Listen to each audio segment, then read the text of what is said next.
네, 오늘 하나님께서 주시는 말씀 우리 함께 보도록 하겠습니다. 출애굽기 34장 10절부터 26절 말씀입니다. 저와 여러분이 한 절씩 읽도록 하겠습니다. 그러자 여호와께서 말씀하셨습니다. 내가 너와 언약을 세운다.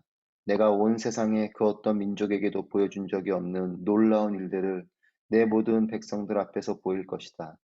나 여호와가 너를 위해 할 일이 얼마나 엄하고 위풍이 있는지 너와 함께 사는 백성들이 보게 될 것이다. 내가 오늘 내게 명령하는 것을 잘 지켜라. 보아라, 내가 내 앞에서 아모리 사람과 가나안 사람과 헷 사람과 브리스 사람과 히위 사람과 여부스 사람을 쫓아내겠다. 내가 들어갈 그 땅에 사는 사람들과 동맹을 맺지 않도록 조심하여라. 그렇지 않으면 그들이 너희 가운데서 덫이 될 것이다. 너희는 그들의 제단을 깨뜨리고 그들의 형상을 부수며 그들의 아세라 목상을 찍어 버려라. 다른 어떤 신에게도 경배하지 말라. 여호와 내 이름은 질투니 나는 질투의 하나님이다. 너는 그 땅에 사는 사람들과 동맹을 맺지 않도록 조심하여라. 그들이 자기네 신들과 음란한 행각을 벌이며 그 신들에게 제사하는 곳에 너를 초대하면 내가 그 재물을 먹게 될 것이고 또 내가 그들의 딸들을 내 아들들의 아내로 고르면 그 딸들이 자기네 신들과 음란한 행각을 버리고는 내 아들들도 그렇게 하도록 만들 것이기 때문이다. 너는 우상을 부어 만들지 마라. 너는 무교절을 지켜야 한다. 내가 내게 명령한 대로 7일 동안은 누룩 없는 빵을 먹어라. 이것을 아비벌에 정해진 때에 지켜라. 아비벌에 내가 이집트에서 나왔으니 말이다. 모든 태에서 처음 난 것은 모두 내 것이다. 소, 양 할 것 없이 내 가축의 처음 난 수컷도 모두 내 것이다. 나귀의 첫 새끼는 어린 양으로 대속하되 내가 그것을 대속하지 않으려면 그 목을 부러뜨릴 것이다. 너는 또 내 아들들 가운데 모든 장자를 대속해야 한다. 내 앞에 나올 때는 빈손으로 나오는 사람이 없어야 한다. 6일 동안은 내가 일해야 하지만 일곱째 날에는 쉬어야 한다. 밭갈 때든 수확할 때든 너는 쉬어야 한다. 77절 곧 밀을 처음 수확하는 절기를 지키고 연말에는 수장절을 지켜라. 너희 모든 남자는 1년에 3번씩 주 여호와 이스라엘의 하나님 앞에 나와야 한다.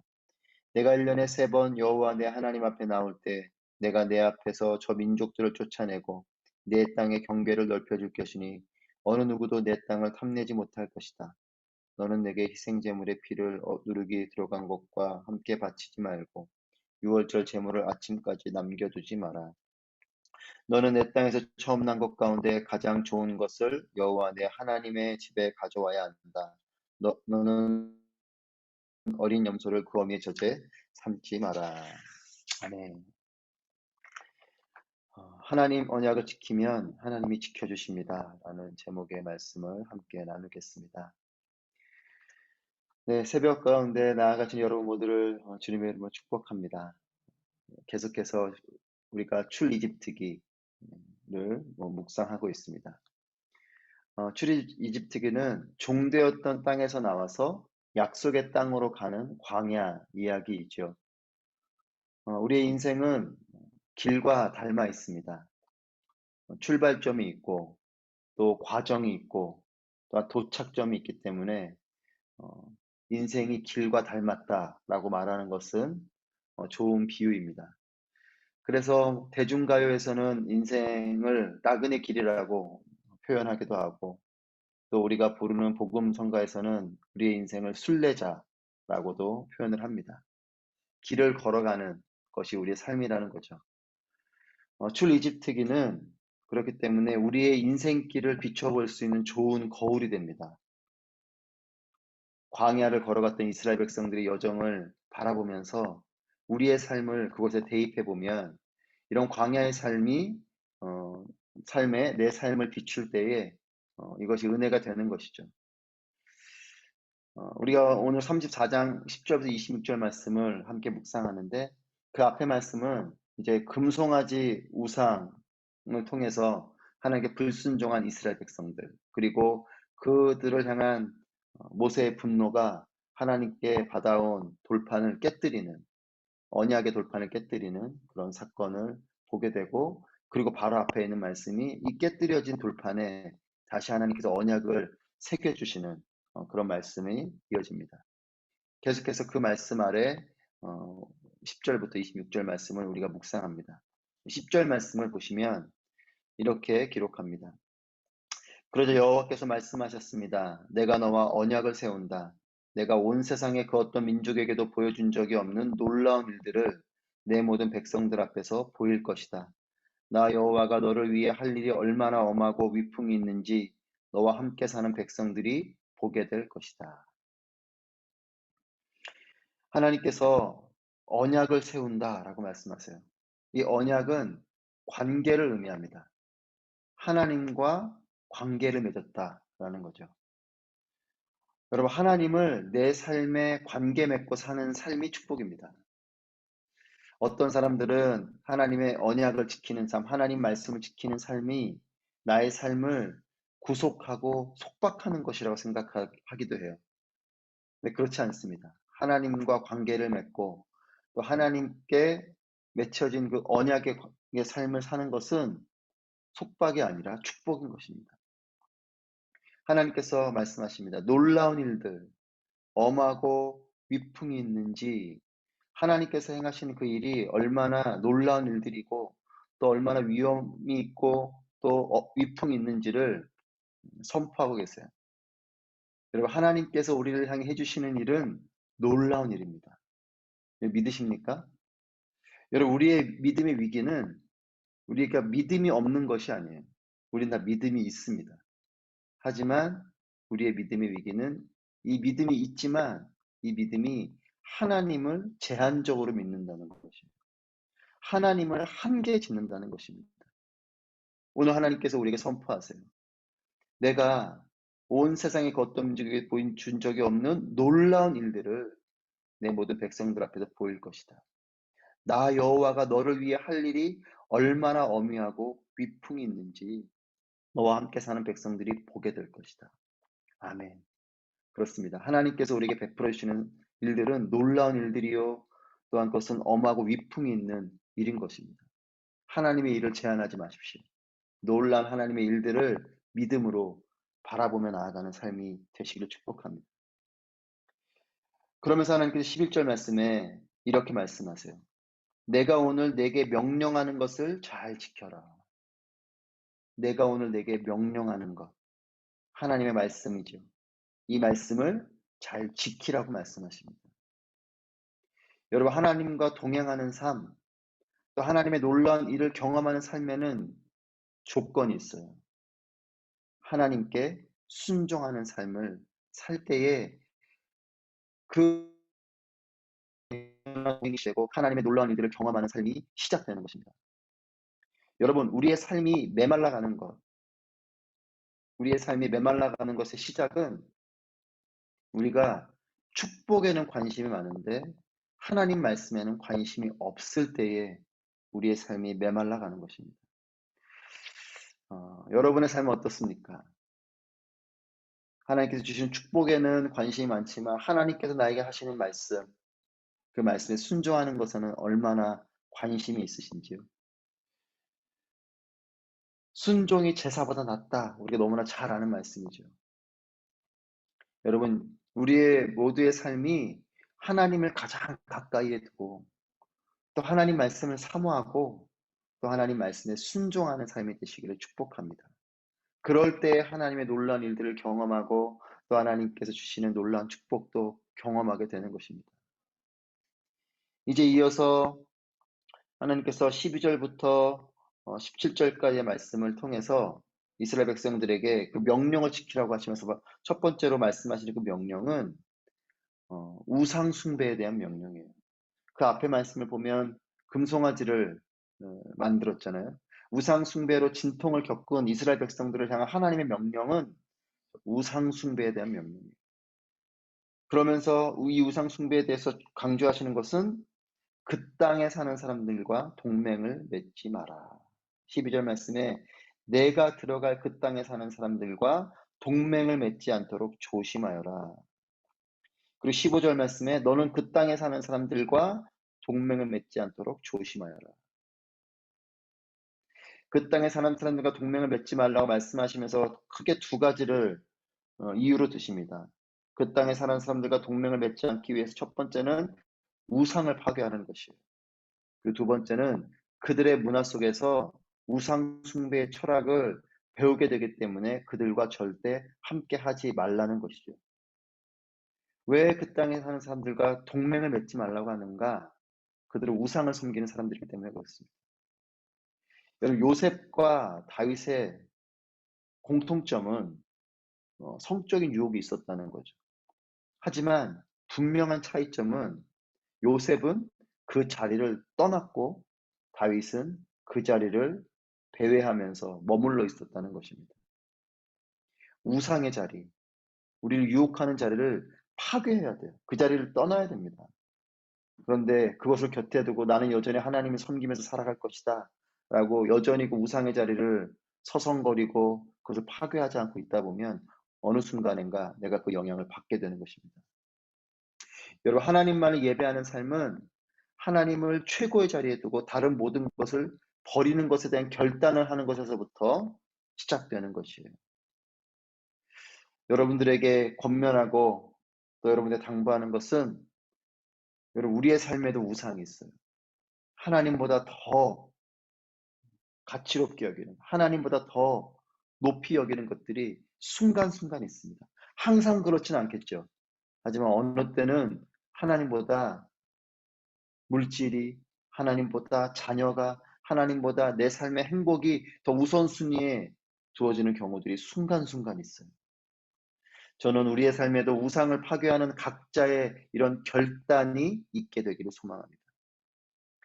여러분, 우상의 문화권에 살아도 요셉처럼 다니엘처럼 그 문화에 물들지 않는 사람들이 있습니다.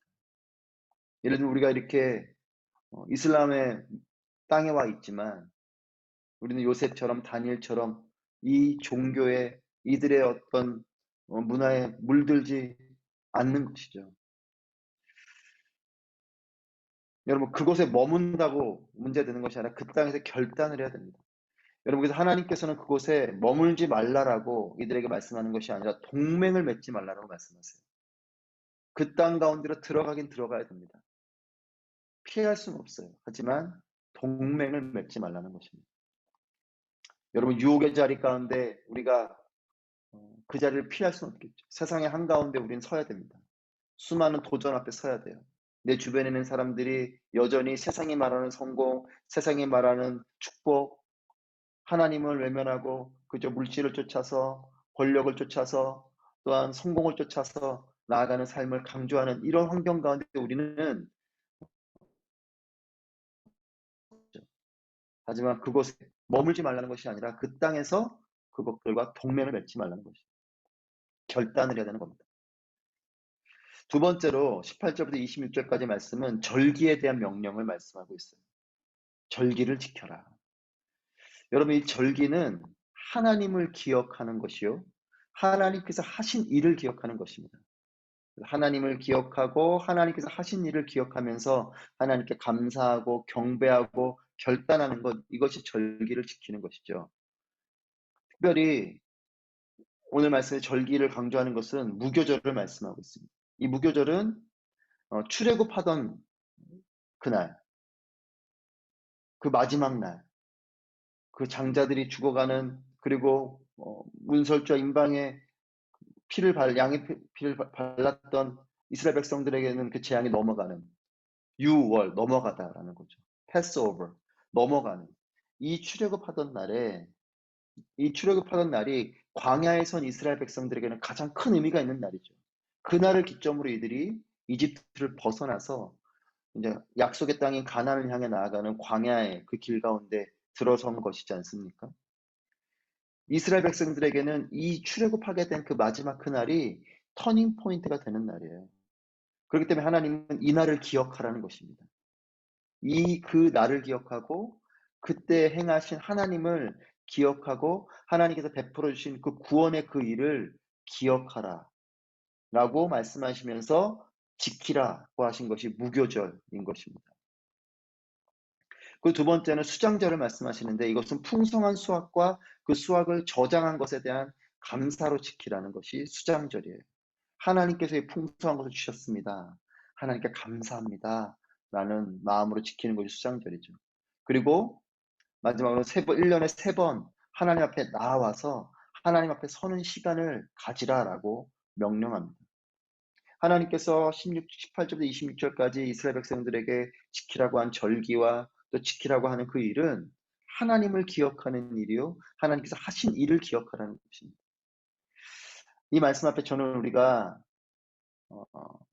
도전받고 또 결단하기 원하는 것은, 저에게도 여러분들에게도 이런 질문을 합니다. 여러분, 우리에게 하나님을 기억하고 하나님께 감사하며 드리는 시간이 있습니까? 저는 특별히 여러 모든 시간들이 그와 같은 시간이어야 되지만 우리의 예배의 시간이 그런 시간이 되기를 축복합니다. 여러분, 이렇게 질문하실 수 있어요. 예배의 시간에 당연히 그렇지 않겠습니까? 여러분, 그런데요, 예배 자리에 있어도 하나님을 기억하지 않는 사람들이 많더라고요.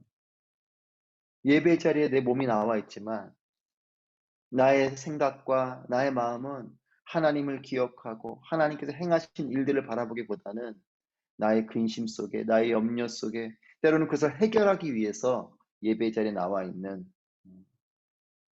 우리의 연약함들을 보게 됩니다. 저는 우리의 주일 예배가 또 이 새벽 기도의 시간이 여러분들께서 말씀을 보시고 하나님을 묵상하는 그 모든 시간들, 또한 여러분의 일터에서 매일의 삶을 살아가는 매 순간순간마다 하나님을 기억하고 또 하나님께서 행하실 일들을 기억하고 또 하나님을 소망하며 하나님께서 우리에게 베풀어 주신 그 놀라운 일들을 바라보며 나아가는 그런 복된 삶이 되시기를 바랍니다. 여러분, 말씀을 마치겠습니다. 하나님의 말씀을 소중하게 여기시는 여러분 모두가 되시기를 축복합니다. 여러분, 하나님의 말씀은 우리에게 알라고 주신 것이 아니라 살라고 주신 것이에요. 말씀이 지식으로 남아있는 삶이 아니라 말씀을 지켜가며 그것이 삶이 되게 하는 것이 우리에게 하나님께서 말씀하신 이유입니다. 순종의 삶이 되시기를 축복합니다. 두 번째로는 하나님을 기억하며 드리는 시간을 꼭 갖게 되시기를 바랍니다. 여러분, 예배 자리에서 하나님을 기억하지 않고 하나님 바라보지 아니하고 예배 자리에 있으면 우리는 종교인이 될 줄은 몰라도 참된 예배자, 참된 신앙인이 될 수는 없어요. 하나님을 기억하십시오.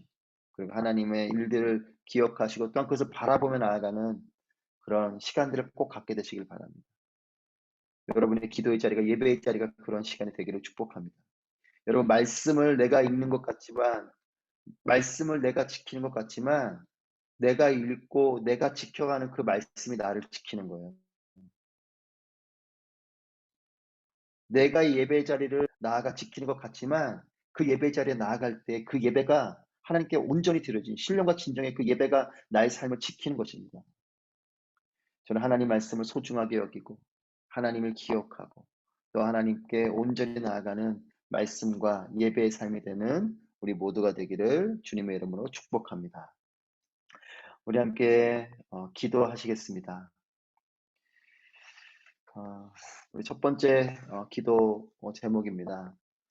하나님, 하나님의 말씀을 사모하는 마음을 주시고 또 하나님 말씀이 내 삶에 읽혀지는 은혜가 있게 하시고 하나님 말씀이 들려지게 하시고 이 말씀에 순종할 수 있도록 인도하여 주옵소서. 또한 하나님을 기억하고 하나님께만 온전히 드리는 아부다비 온누리교회 예배와 또 우리 모두 개인의 예배가 될 수 있도록 인도하여 주시옵소서. 우리 함께 주님 앞에 기도하며 나아가겠습니다.